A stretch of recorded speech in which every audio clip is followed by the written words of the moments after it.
Assalamualaikum warahmatullahi wabarakatuh. Perkenalkan, saya Toto Prasetyo MPD,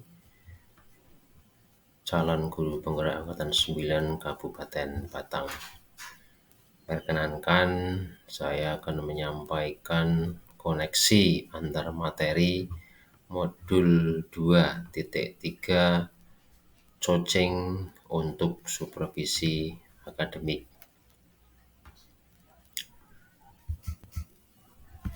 Sebelum kita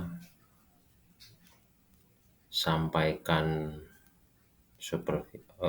koneksi antara materi coaching untuk supervisi akademik, sebelumnya kita ketahui dulu definisi atau konsep coaching, yang mana konsep coaching itu adalah hubungan kemitraan dengan klien dalam suatu percakapan yang kreatif dan memicu pemikiran untuk memaksimalkan potensi pribadi dan profesional klien. Klien dalam arti bisa rekan sejawat, kemudian bisa juga dengan siswa. Kemudian untuk konsep atau definisi coaching dalam konteks pendidikan, coaching ini bisa menjadi salah satu proses menuntun belajar murid untuk mencapai kekuatan kodratnya. Sebagai seorang pamong, guru dapat memberikan tuntunan melalui pertanyaan-pertanyaan reflektif dan efektif untuk menumbuhkan kekuatan kodrat anak pada diri anak, atau pertanyaan-pertanyaan reflektif dan efektif tersebut akan memunculkan kekuatan kodrat anak. Kemudian untuk pengalaman belajar yang telah saya peroleh dari materi modul 2.3 coaching untuk supervisi akademik, ini tentunya memberikan saya pengalaman belajar yang menurut saya sangat bermanfaat sekali, yaitu tentang keterampilan menjadi seorang coach dan prosesnya yang akan menghasilkan kekuatan pada diri coach atau munculnya kompetensi diri coach dan coach untuk pengembangan diri secara berkelanjutan. Kemudian perasaan saya ketika mengikuti atau mempelajari modul 2.3 ini, saya merasa sangat puas dan bahagia serta bersyukur telah mendapatkan pengalaman belajar yang sangat berharga, bermanfaat bagi diri saya, bagi rekan guru dan murid saya tentunya. Proses coach ini akan menghasilkan kekuatan pada coach dan coach untuk mengembangkan diri secara berkesinambungan. Untuk kegiatan belajar mengajar, proses coach ini akan membuat atau menyebabkan murid lebih bisa berpikir secara kritis dan mendalam, sehingga murid dalam pembelajaran akan bisa mengeluarkan kekuatan kodratnya atau kompetensi dirinya yang sesungguhnya. Kemudian hal yang baik yang saya peroleh pada proses belajar mengajar, hal baik yang sudah saya lakukan adalah telah memfasilitasi kebutuhan belajar murid dengan menyisipkan indikator pembelajaran sosial dan emosional. Proses coaching sudah saya implementasikan pada pembelajaran di kelas. Ini hal baiknya yang pernah saya lakukan setelah saya memperoleh materi dari modul 2.3 ini.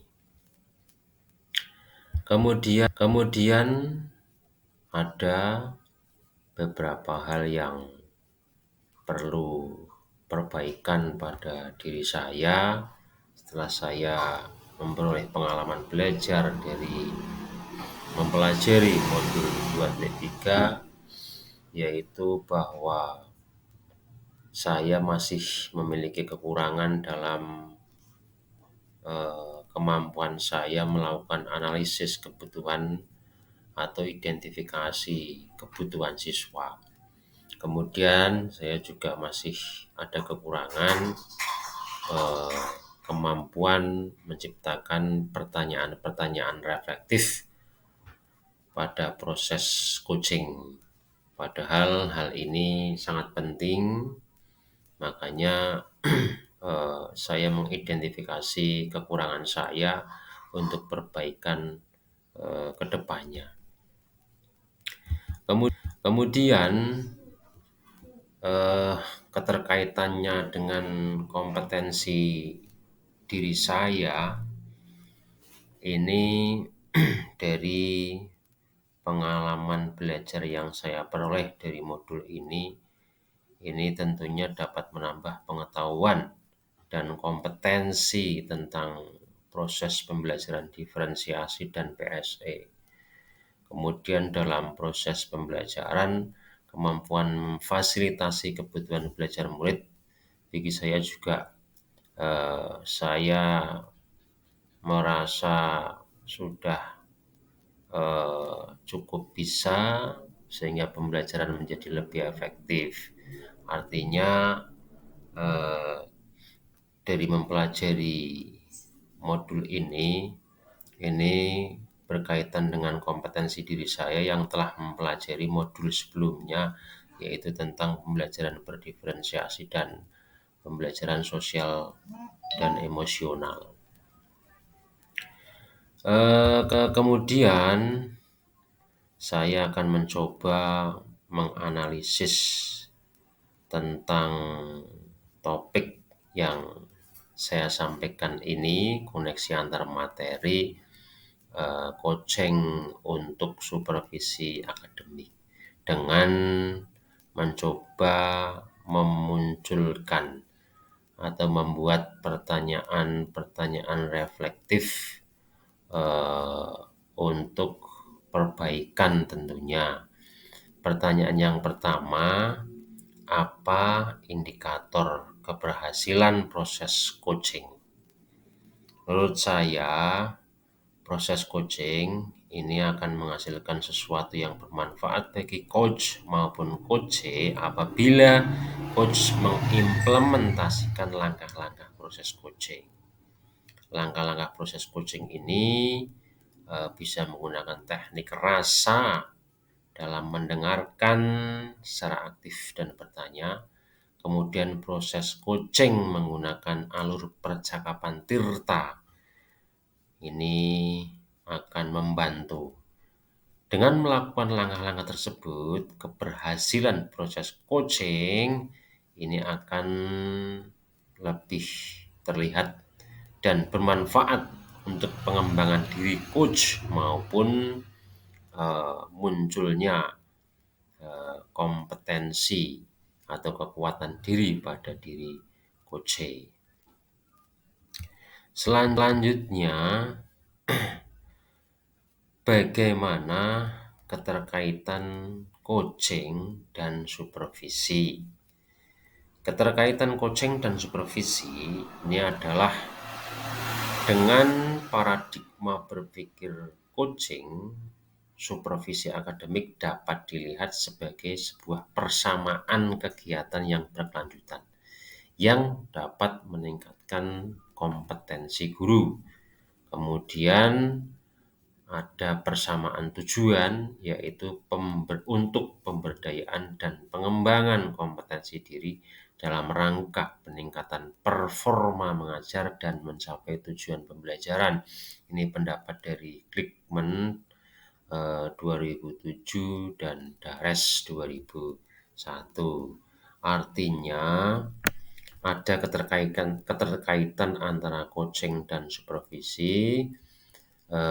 Kita bisa melaksanakan kegiatan coaching ini sekaligus bisa digunakan dalam kegiatan supervisi akademik yang mempunyai satu kesamaan, kegiatan berkelanjutan untuk tujuan yang sama, yaitu meningkatkan kompetensi guru atau pengembangan kompetensi diri. Ini jadi ada persamaan tujuan dari proses coaching dan supervisi. Selanjutnya, eh, saya juga coba mengidentifikasi ada beberapa tantangan atau kendala yang muncul pada kegiatan implementasi modul 2.3 ini. Tantangan yang muncul pada proses coaching untuk supervisi ini adalah keinginan atau motivasi guru yang masih kurang dalam hal memunculkan kekuatan untuk pengembangan diri. Jadi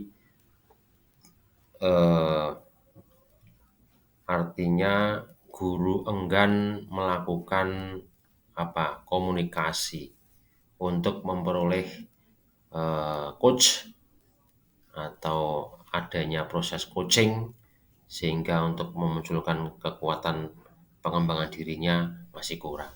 Nah, ini perlu ada solusi yang konkret yang saya laksanakan, yaitu mungkin kalau sebagai kepala sekolah ataupun sebagai guru bisa melaksanakan kegiatan supervisi ini, intensitasnya ini ditambah lagi untuk pemberdayaan dan pengembangan potensi diri dari guru. Ini jadi solusinya, konkretnya ini saya atau mungkin kita bisa mengaktifkan kegiatan supervisi akademis untuk pemberdayaan dan pengembangan kompetensi diri guru yang mungkin masih memiliki atau belum munculnya motivasi untuk pengembangan dirinya. Kemudian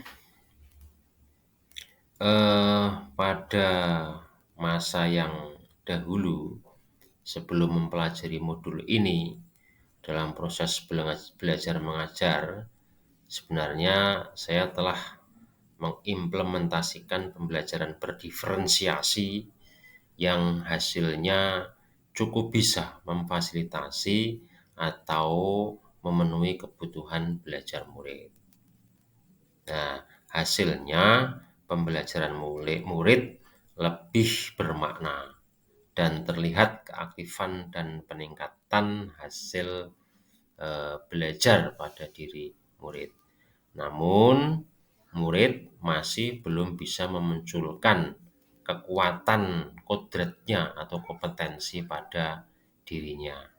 Jadi, saya mempelajari modul pembelajaran diferensiasi dan pembelajaran sosial dan emosional ini sudah saya implementasikan.